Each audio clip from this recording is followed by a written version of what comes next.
Hello and welcome to Pokésports, a competitive Pokemon podcast. I'm Mike and I play with Pokemon on the field. I'm Kevin. VGC is dead. No. Yes. No. What can we do? No. TCPI or killed it. Now we're fine, guys. It's gone. Okay. No, it's fine. We'll talk about it later. There have been a bunch of changes this week that we'll get into today. Yeah, really for us. Yeah, we're gonna get into all of it. We're gonna get into the public outcry of something that changed in TPCI's world's standings pretty soon. But first, Kevin, it Hello. has been Mike week. How are you? How's it going? My jaw's better. Look at him. Open it now. Don't flex it. I feel like Nah, you're I gonna can. rip a stitch or something. That's fine. It's apparently sealed off. I went to the dentist today. Okay. He checked me out just to see if I got any food lodged in there, because apparently that's bad. If the food gets That is stuck a in the thing. holes and then Yep. it rots and then that infects and then that's not good for your face. That's when it gets So- real bad. Yeah. Yeah, he checked it out. I got no food in there, so that's good. Hey, wait a and second. he's Let me like- give you one of these.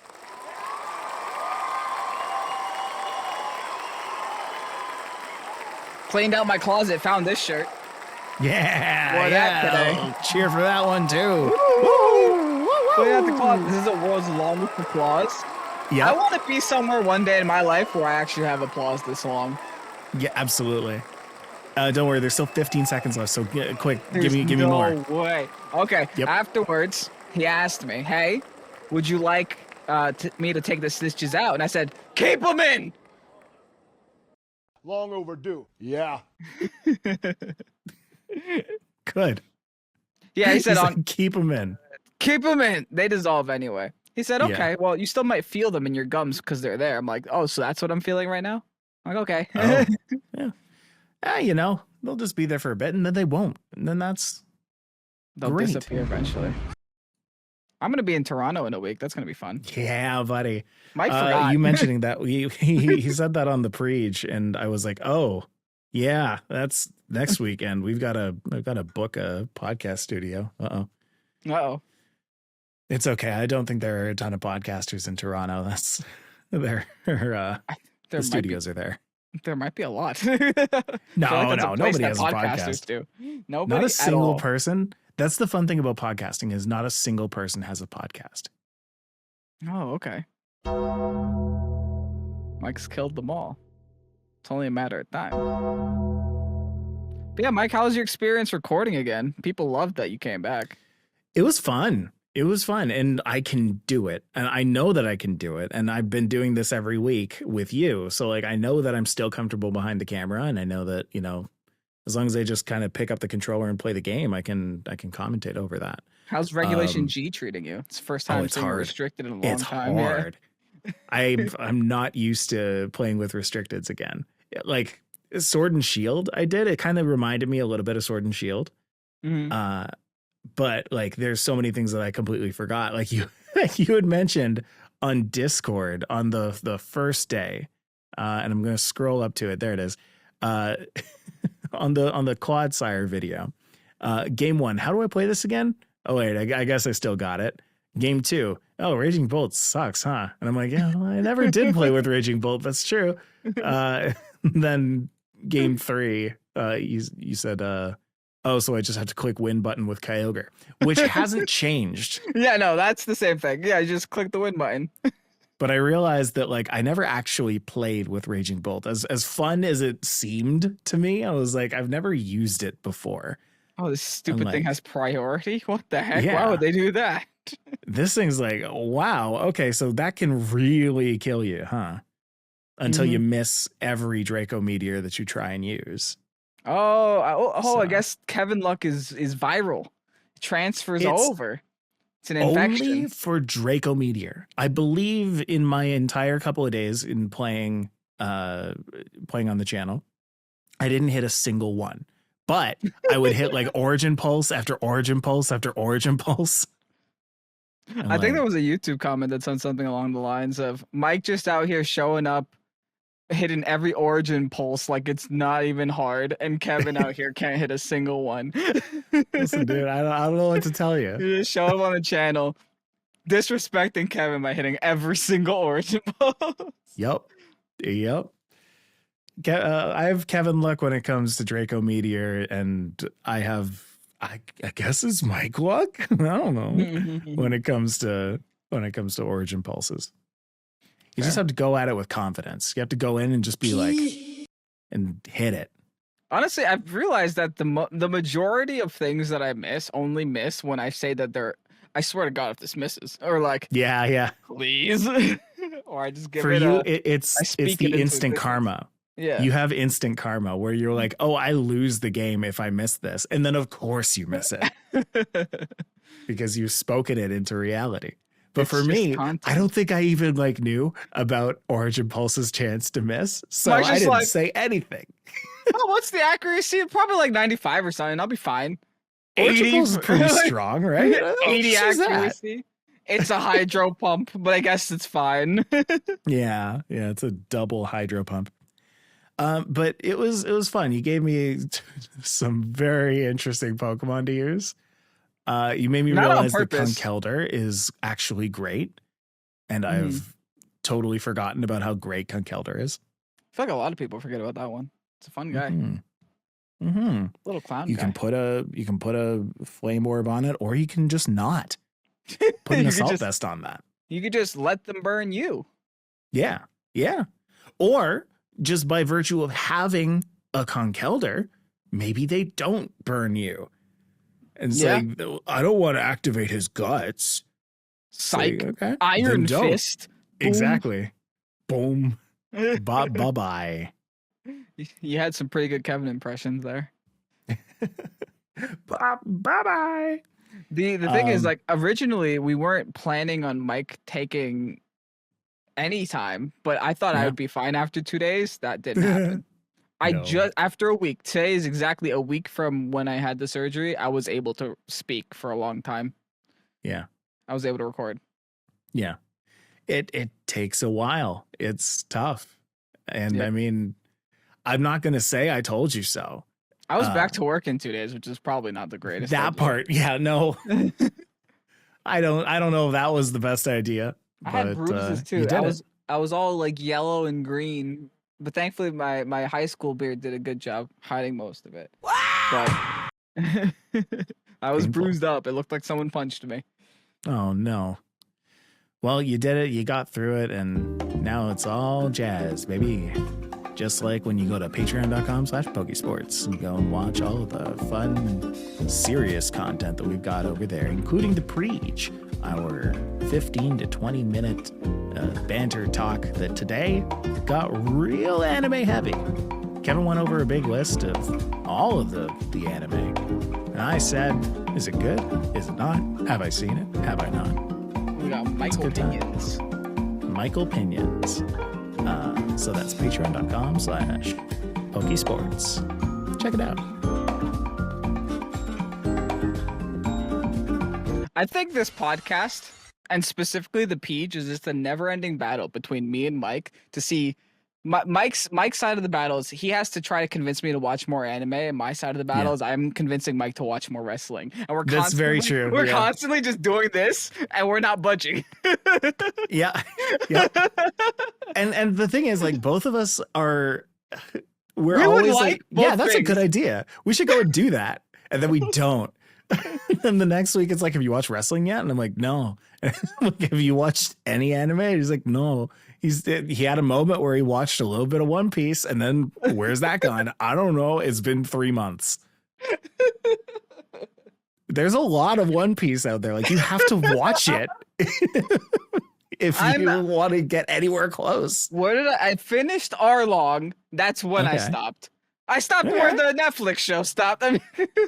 Well, you stopped where 4Kids stopped back in the early 2000s. How much more do I have left after Arlong? Oh, when did Arlong Park end? No. Oh no. Oh no. It's is it less than 100? Yeah, you're on episode 43. Brother. One Piece number of episodes. We are right now on 1,109. Maybe I'm just not a good partner. People that say that if you have the commitment to watch all of One Piece, that man is a keeper. Maybe I'm just not that man, you know? You know what? Become that man. You have the opportunity in your life to become that man. You know what, Michael? Okay, well, let's switch this up. How many episodes of Monday Night Raw have you watched so far? So that's the thing, right? Is zero. Zero is the answer to that. At least I got 43 under my belt. How long is Monday Night Raw, each episode? You don't have to watch every episode. How long is a Monday Night Raw? Monday Night Raw, fun fact, has more episodes than One Piece does. If you watch it how from the long beginning. is an episode? Like 2 hours. Okay, so an hour and a half if you take out commercials, though. If you watch it live, 2 hours. If I just jump in to Monday Night Raw, can I just like start on this episode and on the next Monday Night Raw and just watch it forever? Yeah. Like, so the way it works is that 9 times out of 10, most storylines end by the next pay-per-view. So a pay-per-view just ended, and the list that I gave you, I think this happened like maybe 4 days ago. I gave you a list. It's like maybe 6 episodes that you'd have to watch till you get to Money in the Bank, and then at Money in the Bank, the stories are gonna end, and then it's kind of in a new cycle. Okay. Like there's gonna be resolution at the pay-per-views. That's how they convince you to watch the pay-per-views. I will make this commitment that by the time that we watch Money in the Bank, you got a week, brother. Good luck. Like I'll watch whatever you tell me to watch that leads up to Money in the Bank. Okay. That's fair. Yeah. And then when you're here, at some point, we'll binge watch one anime. Absolutely. I can make that promise to you. Yes. Mike's going to get to the guy. Okay, those that know wrestling, Mike's going to get to the Wyatt Six, and he's going to be like, what is happening? I don't know what that is. Who are these people, and why am I frightened? I don't know. Yeah. I'm just a silly little guy. I don't know what any of that is. So the Wyatt Six, there's no. Where this is Pokésports, a competitive Pokemon podcast. I'm going to watch that later. We're going to talk about VGC eventually, guys. Yes, but like I said in the beginning, VGC has died, so. No, it's fine. It's fine. Just listen to the Reggie Rock. Everything will be okay. It brings up a compelling argument. VGC is fine. Reggie Rock, what's your opinion on this? You don't say. Wow. Riveting stuff. All right. Okay. The Pokemon 2025 Championship Series has had a patch note. Patch has dropped. Guess you can call it that. Yeah. Don't call it a patch note. Okay. Well, I guess that's going to be the title. No, it's not. I'm going to figure something more championshipy. It is kind of ironic that Pal World dropped their biggest update so far, including new pals and new islands and stuff, the exact same time VGC decided to kill themselves. Uh-oh. They're waiting. They were waiting. They were waiting for this opportunity. All right. The qualification system for the Pokemon World Championships is changing for the 2025 season. So says Pokemon.com. In 2025, a set number of players from each rating zone, age division, and game will earn an invitation to the World Championships based on their championship point leaderboard standing. So this is different from where we have been for the past forever. In the past, always. Yes. The only time that the leaderboard standings were relevant were if you were on the top of them. If you were people who already had your Worlds invite, if you were people who were consistently winning, the top X amount of people, like that would help decide the travel stipends and the travel prizing, that kind of stuff. Now it's for the whole thing. You're going to Worlds if you are in a certain standing. Oh, it's going to feel so bad being number 76. It's going to feel so bad. Right. So they've changed it for TCG, VGC, and Go. TCG, they're obviously letting more people in because that has just historically been a larger player pool.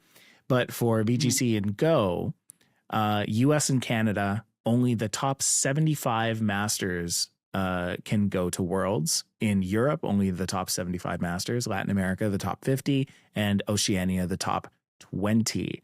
So the people in those standings are the people who get their invites to Worlds. Everybody else, nah.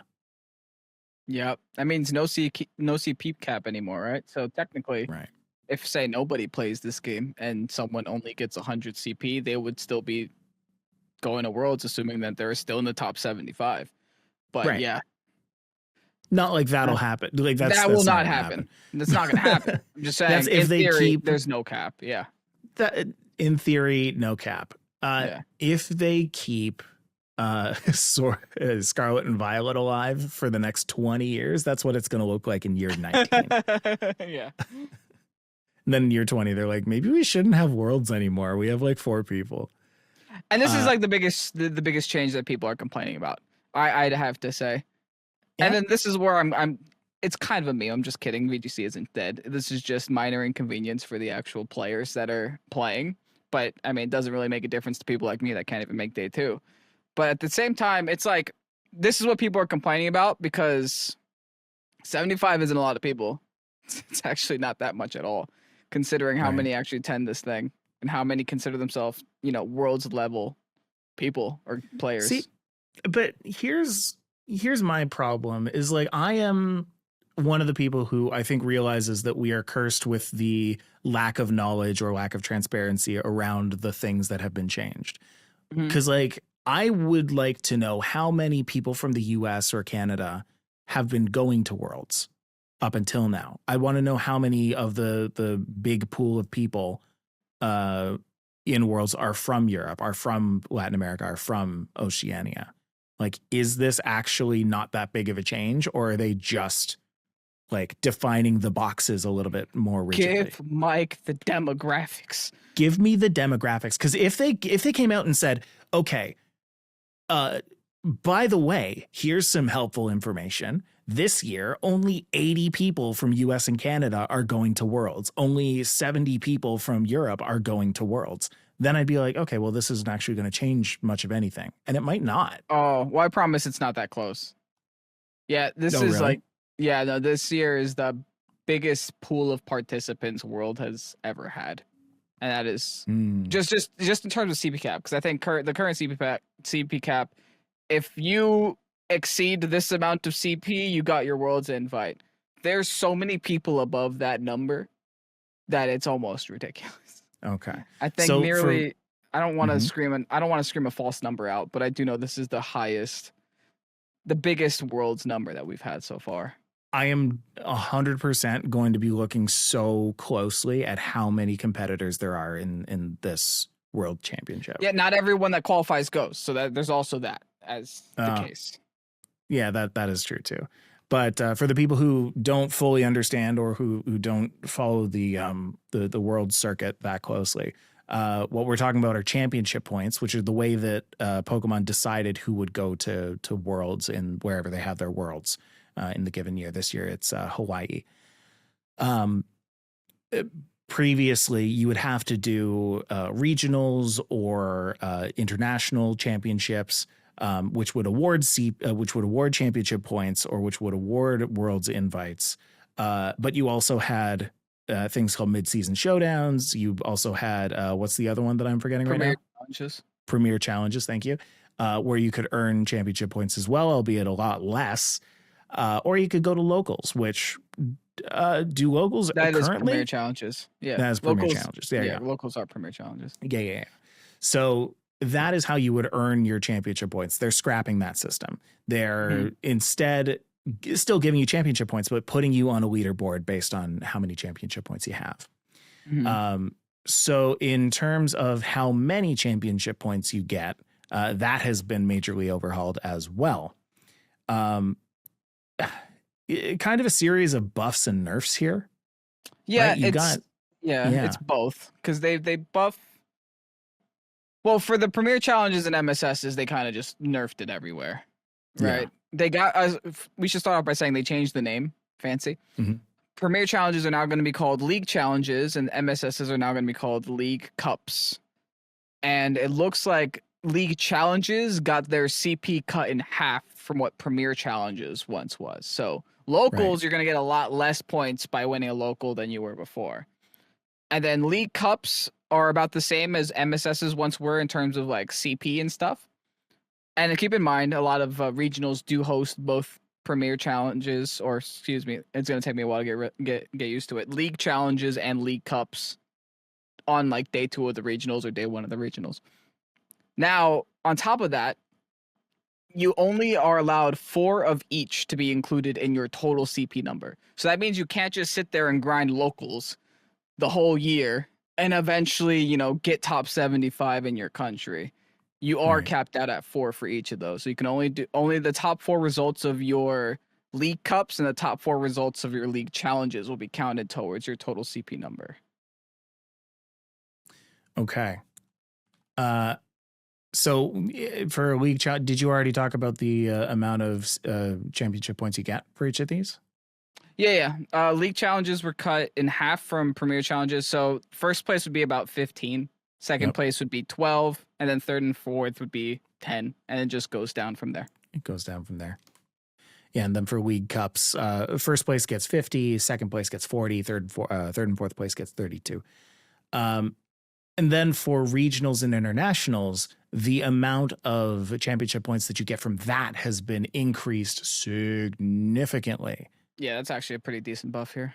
Yeah. Now, the nice thing is you do still get cash prizes for winning in these kind of things. So, you know, getting first in a regional will still get you $6,000. Getting first in a international will still get you $15,000. And then getting first at Worlds gets you $50,000, which is great. They want us to travel for this. Yes. Yeah. In terms of championship points, winning first in a regional will get you 350. Second gets you 325. Third and fourth gets you 300. So that's a lot of points compared to a League Challenge. Internationals, internationals way like even more, right? You've got 750, 700 for second. Third and fourth gets 650. It scales down from there. But you have a limit of 6 that you can do between both of those. Correct? Yeah. We're not including League Challenges and League Cups in that, right? No, that's not included in League Challenges and Cups. So you can go to a total of 6 internationals, open bracket, internationals, and regionals, close bracket. Okay. So if you go to 2 of your internats and then you go to 4 regionals, your top 6 there will count toward your point total. Yeah. And then on top of that, you've also got your League Challenges and League Cups, which I mean, it won't really move the needle that much, but it might. It might make the difference between 76 and 75. Yeah. It truly might. Yeah. I'm not sure actually on travel stipends, but honestly, that's not even worth talking about right now, I don't think. Travel stipends, there's just 8 people that'll care about that information, but because that's all it is. And those people, they already know. But yeah, so I mean, people were not appreciative of this information largely. It's mostly that first up. It's mostly the World's qualification because like this isn't a bad change. Like a buff to championship points at regionals and internationals is a good thing. You'd want more of those. They were sad about locals getting killed, and they were sad about, you know, the qualifying the Worlds just got harder. You have to be a better player or attend more regionals to qualify for Worlds. But the thing is, like, now that I'm thinking about it, it's like if everyone just, you know, goes to 6, then technically it's the best player wins. There's caps to it, you know? It's not like you can't have one person that attends literally every single thing that exists and they have an unfair advantage than someone that goes to 6 and then just did well at the 6. You know? Yeah. And I mean, the counterpoint to that, right, is you've got there are people out there who will go to every single one and just assume that their top 6 will be there. You can go to 6 and just say like, well, I tried. Or you can go to 6 and then replace one of those with a better score and then replace another one with a better score. It's just taking the and then SATs hope all that over way. again. Yeah, pretty much. But it's, I don't know. There's a lot of things that we can take away from that, right? There's a big change being made to the way that Pokemon is treating their esport. And some can actually, like, if you swallow the fact that, like, okay, you're going to have to change your expectations when it comes to how you try to qualify for Worlds, and think of it as a broader way of getting participants into this kind of esport. It is, in my opinion, a better change, right? Because this is saying, we really want to showcase the best people in the world who are, into this game, right? If you're bringing 150 people from North America and 20 people from Europe, you're basically saying that this is a North American game, which is not what I'm saying, because it's, first of all, not. You get 75 people from the US and Canada. You get, also, why Canada? Anyway, you get 75 people from Europe. You get 50 from Latin America. You get 20 from Oceania. You get however many people from Asia. And you say, this is the melting pot of people who are amazing at this game. And you show that off globally. I feel like you're going to get such a different vibe than we currently have been, or at least that's what they're trying to do. The other thing that change the vibe. I mean, don't get me wrong. This sucks if you're a competitor, right? It sucks if you're a competitor because going to Worlds is harder. Yes, that's cut and dry. That we get to the point. Makes a lot of sense. But it's kind of good if you're a viewer, right? If you're a person that legitimately admires the game, goes to tournaments to watch the games happen live, this kind of puts those players who can actually make it to Worlds on a higher pedestal than what they were once previously. Because now no longer are you just the guy that got to 500 championship points. You're the guy that got to 2,000 championship points and you're number 3 in your region. Like, that's right. It's a little more meaningful. So as a spectator, you're like, okay, let me pay attention. Let me lock in. Because me and Mike have like league background. We've both like gone to league tournaments, have seen league live. You don't go to league tournaments expecting to play League of Legends. No, you go there just to watch. And maybe that's what Pokemon's trying to do. They're trying to turn this into more of a spectator sport, not a competitor sport. For the people who are really into it. And you're always going to have those like local legends, right? In any esport, there are going to be people in North America who could beat out the rest of the country, the rest of the world, who won't see Worlds because they won't be able to go to as many of the tournaments as some of the other people. That's what Showdown is for. That's what Showdown's for. I mean, imagine for a second that like you are somebody who's just like really closeted good at Pokemon. You go out to New Orleans next year, you win out in NAIC, you get that 750.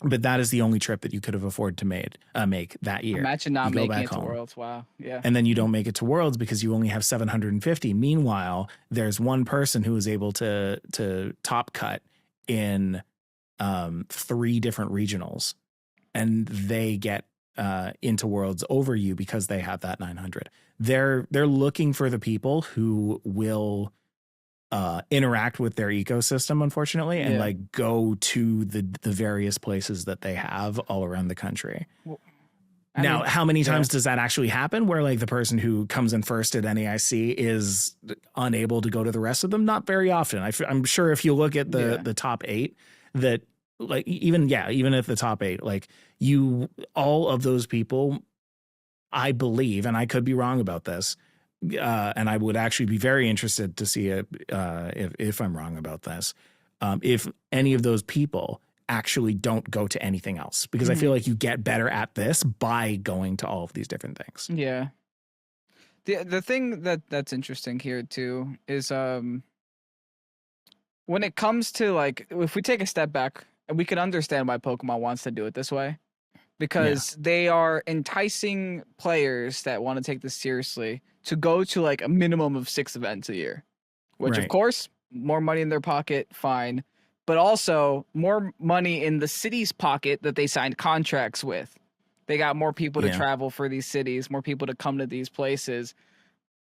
I'm sure there's something that they get for this. I don't know.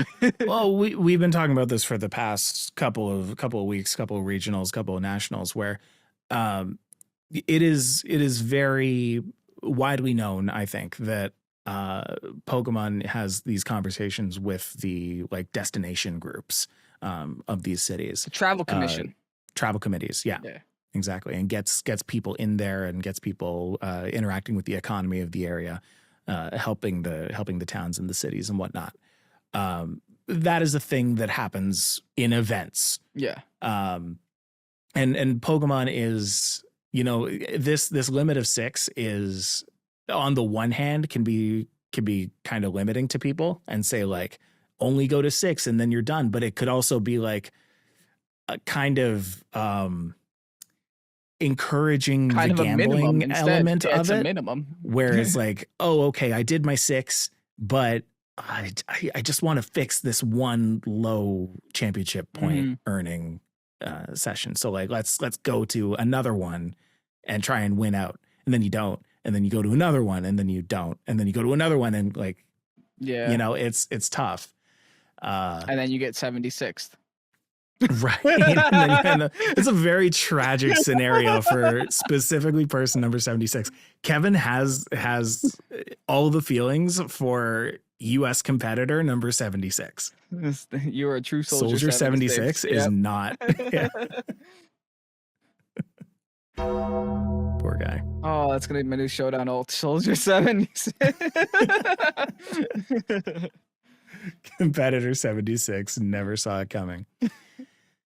But I mean, all in all, whether it is a positive change, a negative change, it is a change that has been made. And I do think that there was a lot of thought put into it, as much as some people would like to disagree with that. But I do also encourage the discourse that's happening over this, because, this is how the Pokemon company, sees how its community reacts to it. And that's how they make changes to kind of make it more fair for everybody. Mm-hmm. But yeah, I think really for me, it comes down to like, okay, how many US and Canada competitors do we have? How many Europe competitors do we have? And I'm sure that information is out there somewhere for like the 2024 worlds, or 2023 worlds, I should say, for example. But yeah, I want that data. They also adjusted Swiss rounds. That's something worth talking about too. Yeah.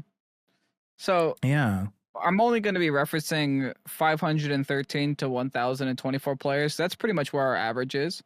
But just know that the numbers are higher or lower, the higher or lower that you go. So for our average right now, they've changed Swiss rounds on day 1 to be only 8 rounds instead of the 9 that we're used to.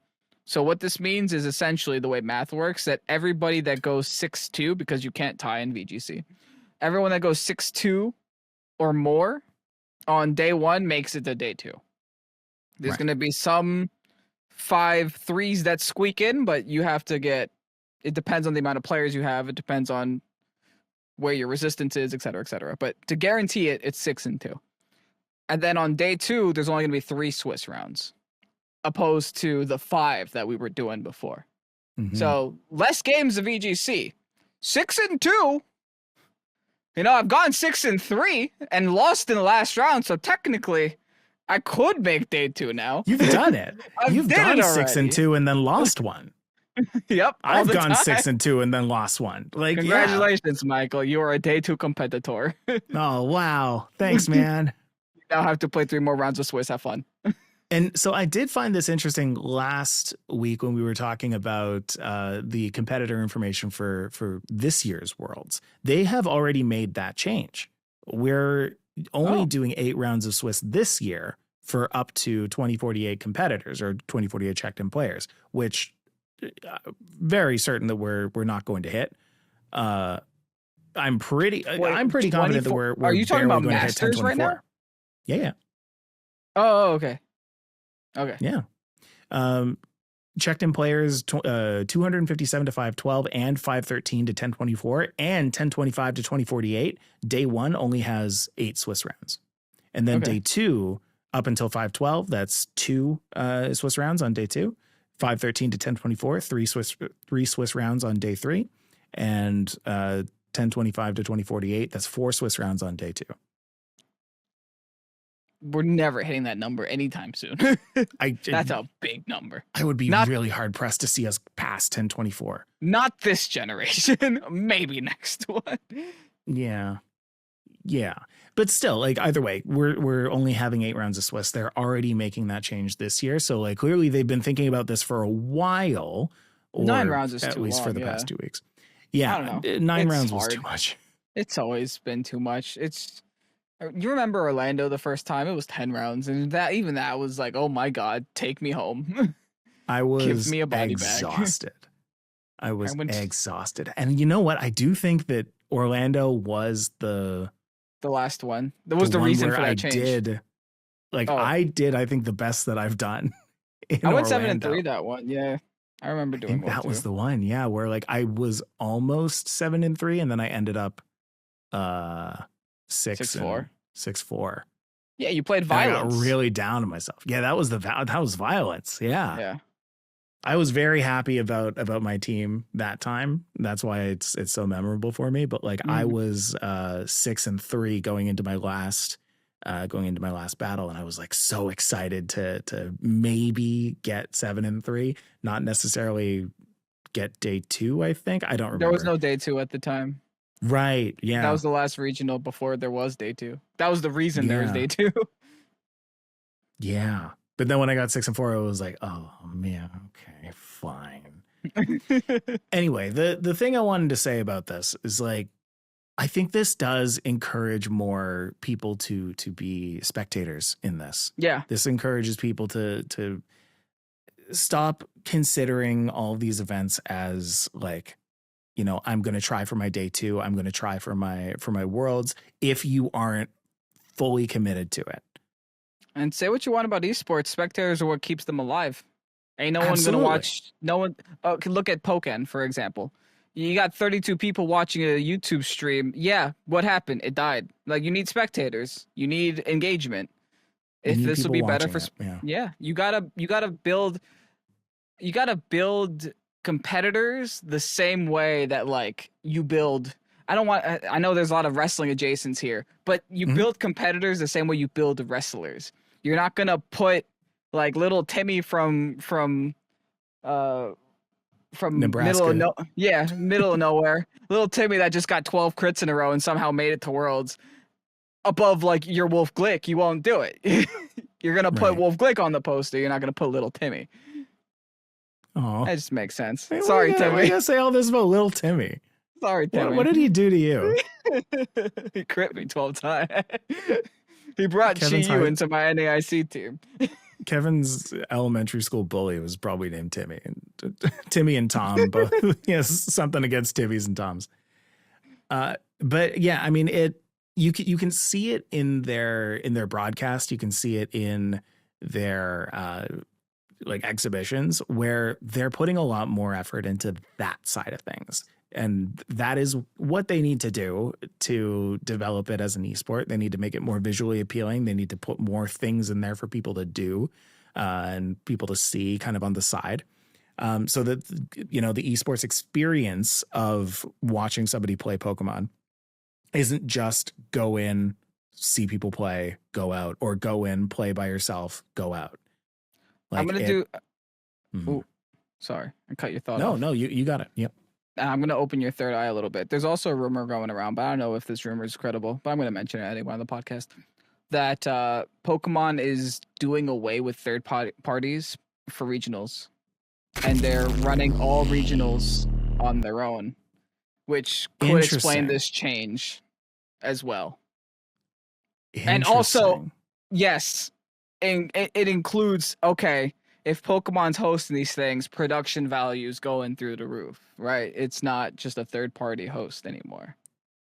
Right. Are we talking like the vendors, third-party vendors? Or are we talking like Overload? No Overload, no Day 2. Yeah. That's a rumor.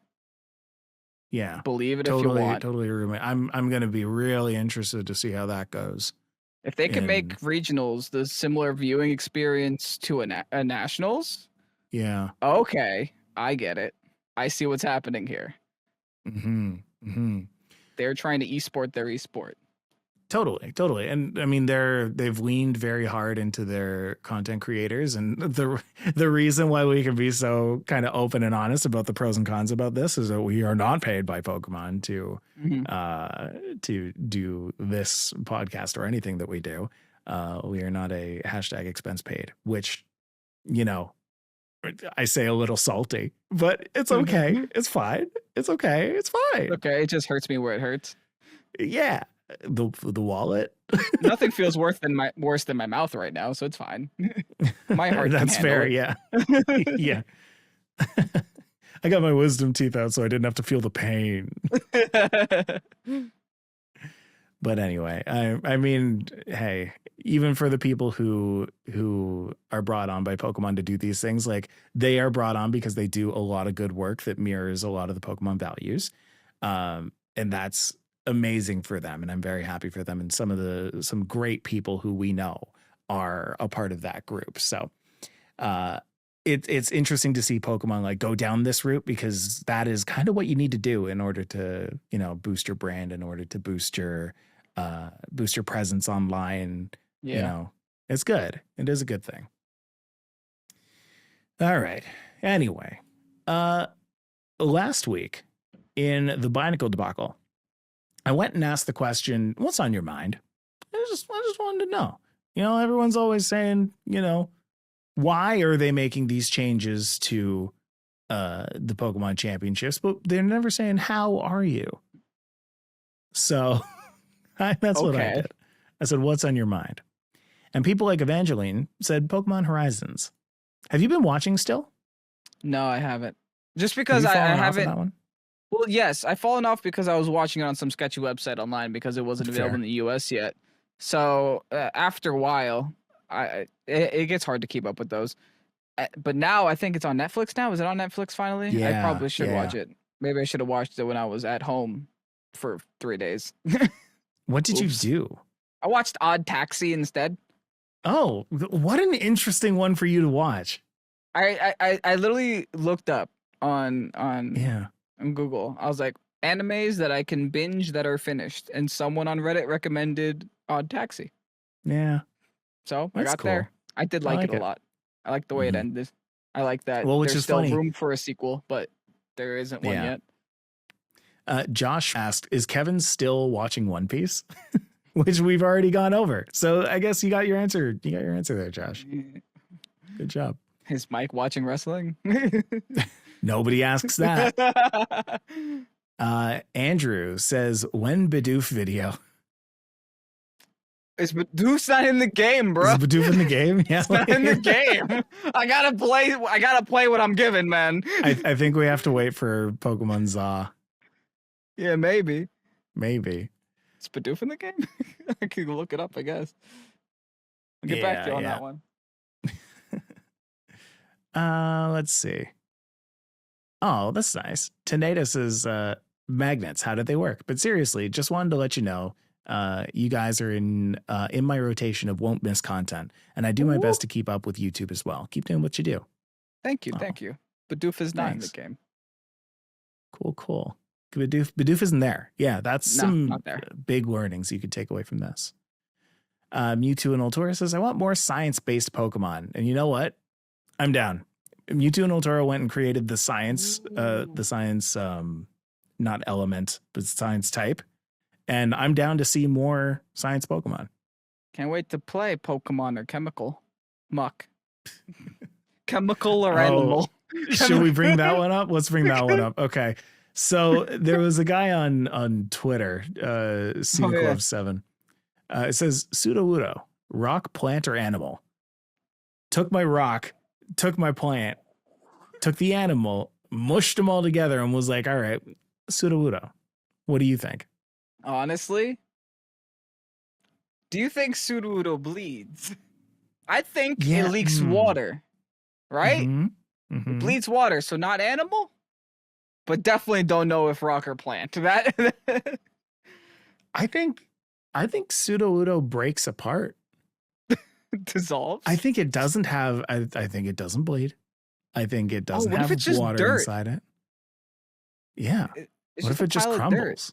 Yeah. What if it's just dirt? Okay. Huh. Okay. Well, what do you think? I'd say if it's dirt, it's mineral. Mineral. Okay. Mineral. Yeah. I'd say, yeah, it grows the grass on the 3 little balls of grass on its arms. That's just moss. Moss grows on dirt. Yeah. Yeah. Wow. Pseudo-Udo is a rock. Great Shadow says, yes, Nimona is such a good movie and everyone who hasn't watched it yet should. Yeah, absolutely. Different Nimona?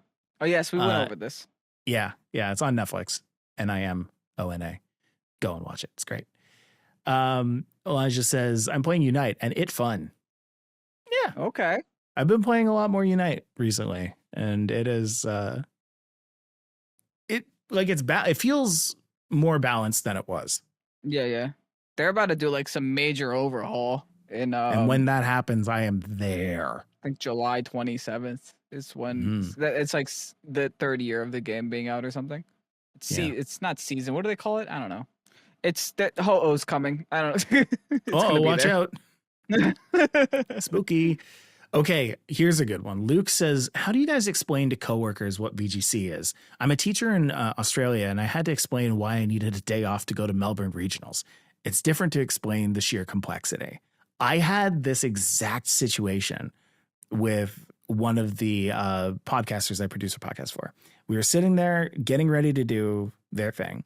And one of the guys comes to me and he's like, okay, so what is competitive Pokemon? And I'm like, huh.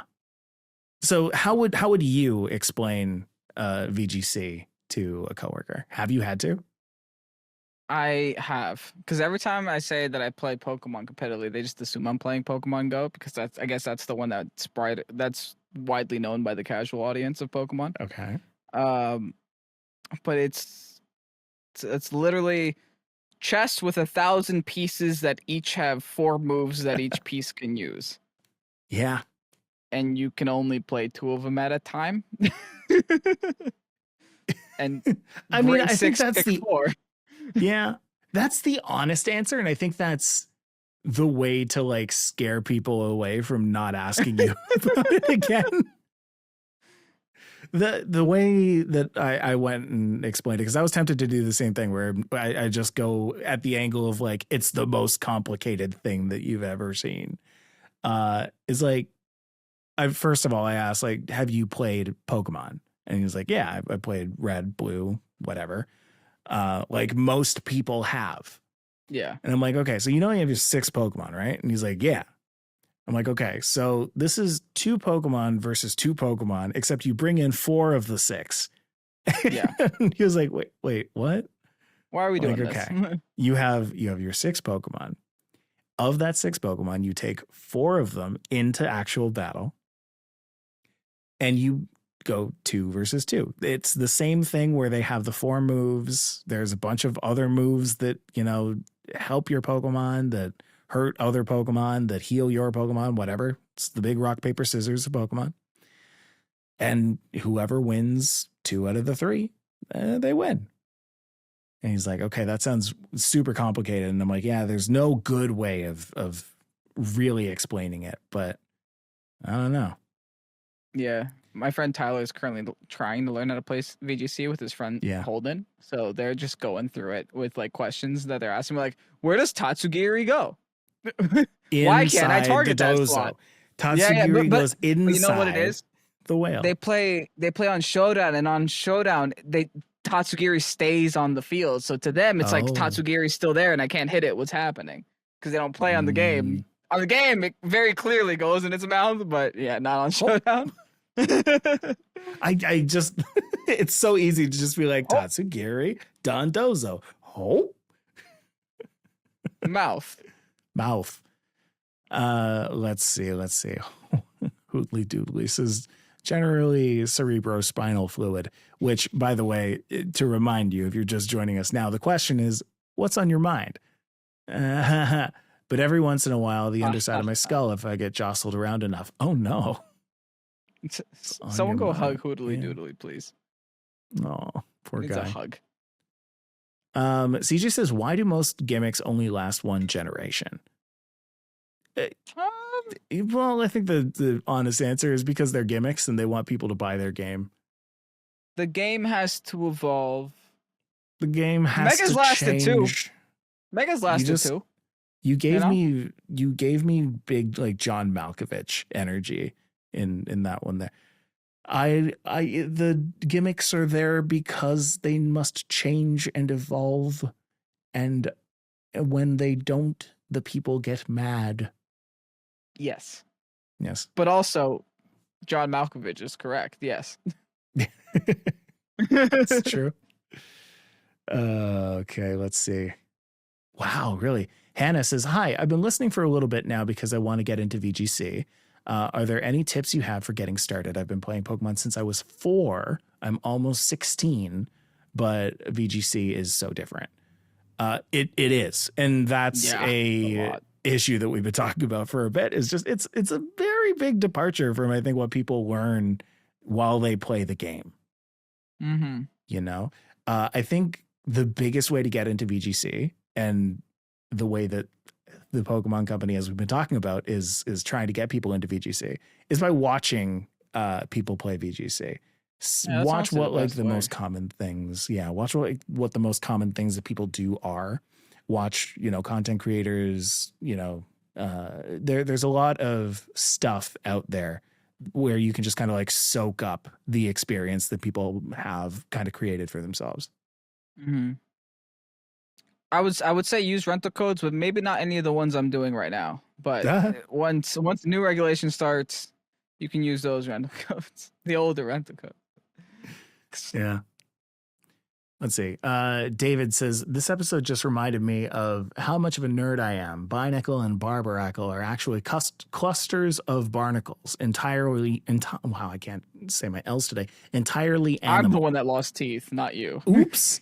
Maybe I did. I'll never tell. And you guys debating about it for as long as you did got to me. Wow. Well, wait a second. So you're saying entirely animal? No. It's No. I'm going to fight you on entirely. This. Nuh-uh. I think they become animals. Barbaracles and Binacles because the rocks form around them. If they didn't form around them, they'd be Diglets. Barnacles form on shells, though, too. Why don't they have regional forms of, like, a Binacle sticking out of, like, a Clauncher or something? Because that happens in nature. They do. It's called Cloyster. Okay. It's just a different kind of Barbaracle. They just named it different. Just a different kind of water thing. Yeah. All right. And then Toads McRae says the rock part of the Crustle is what he's thinking of, what they're thinking of, since the rock goes into the Pokeball, just like how the concrete slabs are part of the Conkeldurr. I don't make the rules. That's true. If the Conkeldurr didn't have the conchs, is it still a Conkeldurr? Yes, I'd like to think that everything that Pokemon touches goes into the Pokeball. Okay. So like if I give a Slowbro my keys and I have it go back into the Pokeball. Yeah. Absolutely. Because think of it this way. Machamp, right? Yeah. Clearly wearing pants. Or if you really want to be specific, sock or throw. Are you saying those pants are anatomically attached to them? No. So that means every single time that you throw a Pokeball at it, you should technically see floating pants in the air, just like kind of, and just goes into the Pokeball naked. Just like, no, he's wearing it. He's gonna go in with it, Yeah. Conk is holding it. He's going in with it. Okay. I can get behind it. All right. So it is a very big part of the discussion to realize that the Pokemon that are holding things do not make them that, which I guess it completely invalidates everything that I said about Binacle and Barbaracle. How Binacle and Barbara, and yes, I am bringing it back to that. The thing that I just called them Diglets, the big like hand that is their face. I guess that is the Binacle. And I guess as it evolves, it is still the Barbaracle, entirely an animal. And then the rocks just form around it. The rocks are their clothes. When you bring it into the Pokeball, it's still on their clothes. The rocks are their clothes. Fine. David, you got me. I'll give it to you. The rocks are their clothes. I fought you over it to the bitter end. Nobody can say that I didn't. All right. Well, that has been Pokésports for this week. I hope you enjoyed it. I hope you learned something about this 2025 Championship Series update. We're still going to be tracking it. We're going to be following it. And honestly, if this makes it a better spectator sport, I am very happy for it because I have started to become more of a spectator of this rather than a competitor over time. So anyway, that's my 2 cents. If you want to go and watch more Pokésports, you can do so over on YouTube, youtube.com/Pokésports. If you want to go and see even more, if you just can't get enough of Pokésports, well, you probably can now because we're on Patreon, patreon.com/Pokésports, that's where we put up our longer episodes and our tryhard stuff. If you don't feel like signing up for a new service, we offer the exact same thing on YouTube memberships. Yeah, exactly. All right. Well, apart from that, if you enjoyed this podcast, do something about it. Go on Apple Podcasts and give us a 5-star review. It does help us out on the algorithmos. And if you're on Spotify, you can go and answer our question. Anyway, that's at 100,000 subs. Mike will learn Spanish. All right. I'm gonna do it. I'm gonna teach you. I'm gonna habla. I'm gonna make this whiteboard. Okay. We're gonna have a Spanish lesson. Wow, he's going to turn his black sound things white and write on them. Yep. Wow. All right, see you next time. Bye. Bye.